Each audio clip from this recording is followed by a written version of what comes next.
In progress pa rin yung tin-transfer ko sa Barrick to BDO. Magkasabay nag-transfer ako GCash, tas isa naman bank transfer. Yung sa GCash dumating na, yung sa BDO in progress pa rin. Hello sir, may ask lang po ako about sa Barrick. Nagpadala po kasi ako sa Barrick, bank to bank in progress pa rin po hanggang ngayon. Kanina pa ako nagpadala, 4 AM. Parehas tayo kabayan.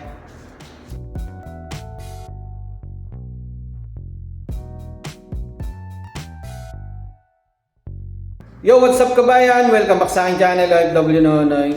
Ngayon, bali sunod ko pong i-share na video is kung paano tumawag sa Barrick hotline. Ngayon, once na naka-experience po kayo ng problema, at tulad na nangyari sa akin, parehas kami ng sitwasyon ni kabayan, transfer to bank account, hanggang ngayon in progress pa rin. Yan, basta talaga Friday. Pero yung kasabay ng transfer na to, meron dalawang mobile wallet.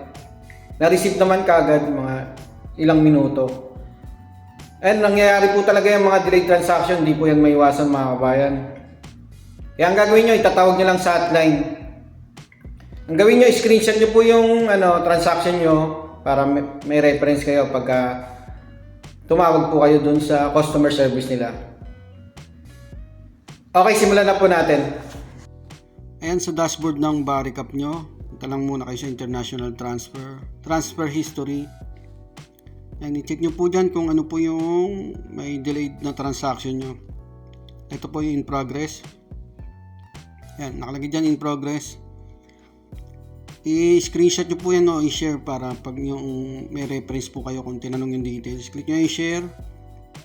Pwede nyo yung picturean po or yan, save sa note or sa messenger nyo.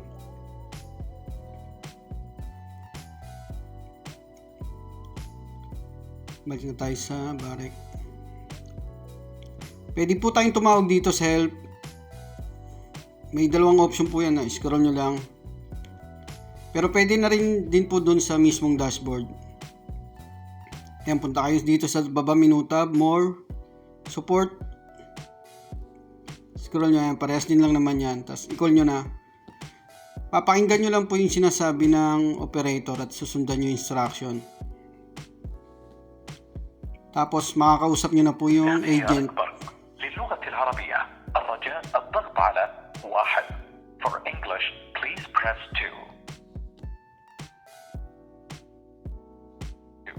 To serve you for the number you are calling from, please press 1. To serve you for another number. If you are calling to report a fraudulent case, please press 3. For individuals, please press 1.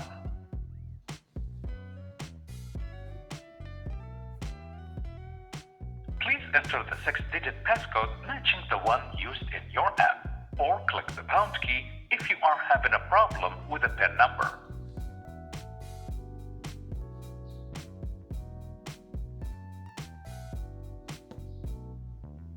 Please note that calls may be recorded for quality and training purposes.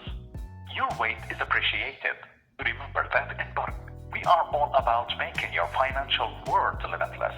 Our Limitless app is here to simplify your financial journey, one easy step at a time. Have no bounds.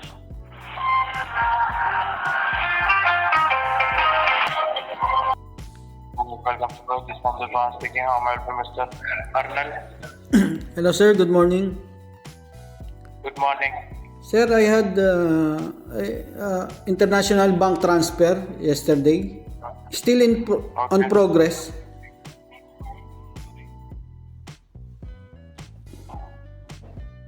Okay, sir, you made international remittance to bank account yesterday, 500 real and... Sir, 500 real? Yes sir, yes sir. It's a bank deposit? Yes sir, bank transfer. It's a cash pickup, sir. It's not a bank transfer. Bank transfer sir, BDO. Wait, give me a I had 4 transactions. Sir, no, I apologize for that. Okay, sir. You have 4 transactions. Yes sir. Give me a moment. Only this one balance.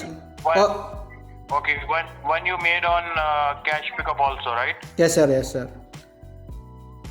Cash pickup and 2 wallet. The transaction status is in progress? Yes, sir. Okay, sir, don't worry. Yes. Rinili Niva, right? Yes, sir. Irene Nieva. Okay, sir, the transaction status is in progress. It takes few minutes to maximum 3 working days. Please wait for it. Inshallah, as soon as possible, the amount will be credited. Okay, sir. Thank you. Do you have anything else I can help you with? No, sir. Not. I'll transfer your call for evaluation. Thank you for taking back. Have a good day. Ramadan Mubarak. Thank you for calling BART. Goodbye. So, ganun po gagawin nyo mga kabayan. Yan, pag naka-experience po kayo ng delayed transaction or anumang problema sa paggamit nyo ng Barrick apps. Ayan. Maraming po salamat. Ayun mga kabayan, sana nakatulong po itong video na to. Mag-ingat po kayo lagi sa paggamit ng online transfer apps. Isi-secure nyo yung details nyo, yung OTP, huwag nyo pong bibigay kahit kanino. At yung may mga tumatawag tungkol po sa pag-update ng account, huwag nyo pong i-entertain. Mga mangi-scam lang po yun. Pakipollow na lang po ako sa aking YouTube channel at Facebook page kung meron po kayong mga katanungan. Nasa description po ng video yung channel link natin. Maraming po salamat.